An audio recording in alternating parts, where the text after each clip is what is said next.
This is the Loan Creator YouTube. We hope this video helps. In this video, I will explain how to fill out Form 8938.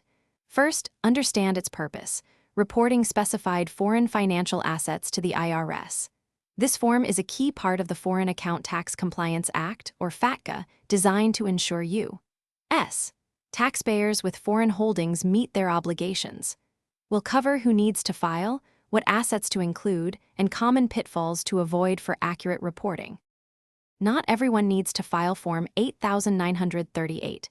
Generally, U.S. citizens and residents must file if their specified foreign financial assets exceed certain thresholds. For those living in the U.S., this could be $50,000 on the last day of the year or $75,000 at any point. These thresholds are higher for taxpayers living abroad.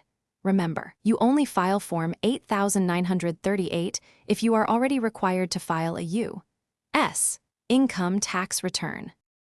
Form 8938 requires reporting a variety of specified foreign financial assets. This includes foreign bank accounts, brokerage accounts, and foreign-issued stocks or securities not held in a financial account. You also need to report interests in foreign entities, such as partnerships or trusts.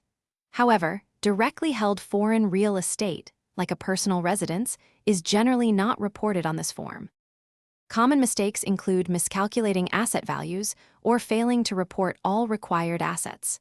It's crucial to accurately report all foreign income, even if it's also reported on Form 8938. Remember, Form 8938 is distinct from the FBAR or FIN-CEN Form 114, with different thresholds and reporting requirements. If you discover an error, various IRS procedures exist for correction.